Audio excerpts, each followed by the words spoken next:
अस्सलाम वालेकुम, आई am Abdul Manan, senior immigration adviser at Nexis visas Pakistan. हम रोज़ बरोज़ कोई नई इन्फॉर्मेटिव वीडियोस के साथ हाज़िर होते हैं और काफ़ी ज़्यादा क्वेश्चंस को करते हैं, आंसर करने की कोशिश करते हैं, ताकि लोगों के क्वेश्चंस ना रहें। एक बहुत ही कॉमन क्वेश्चन ये भी पूछा जाता है कि जब भी हम स्किल्ड वर्कर वीज़ा की एप्लीकेशन करते हैं, उसकी क्या रिक्वायरमेंट है? एक सक्सेसफुल वीज़ा एप्लीकेशन के लिए क्या-क्या चीज़ें आपके पास होनी चाहिए? मतलब कि स्किल्ड वर्कर वीज़ा लेने के लिए आपको क्या रिक्वायरमेंट पूरी करनी पड़ती हैं? तो वन बाय वन उनको डिस्कस करते हैं।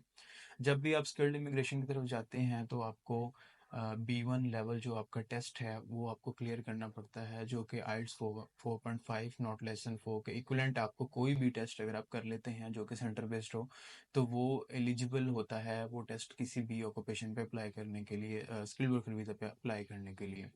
उसके बाद आपका जो कॉस्ट है जो आपको एम्प्लॉयर से मिलता है वो वैलिड हो, और वो कंपनी जिस टाइम पे आप अप्लाई कर रहे हैं वो एक्टिव ट्रेडिंग कंपनी हो, वो बंद ना हो चुकी हो। तो अगर बंद हो जाए तो आपको वो वीज़ा एप्लीकेशन में रिफ्यूज़ल आ सकता है। इसलिए सबसे पहली बात ये भी है कि आपका कॉस्ट वैलिड होना चाहिए।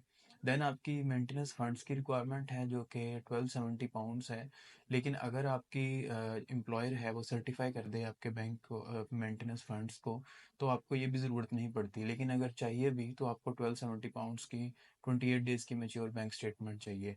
तो यूके में बेसिकली जो जितने भी इमिग्रेशन सिस्टम है ये पॉइंट बेस्ड है, तो आपको बेसिकली सब में पॉइंट्स पूरे करने होते हैं और आप अपनी वीज़ा एप्लीकेशन को सक्सेसफुल कर सकते हैं। तो ये है मैंडेटरी रिक्वायरमेंट्स। इसके अलावा आपको पासपोर्ट, ट्रैवल डॉक्यूमेंट आपका चाहिए, आपके एजुकेशनल एविडेंसेस चाहिए जो आपने उस एम्प्लॉयर को भी प्रोवाइड किए हैं अपनी जॉब के रिलेटेड।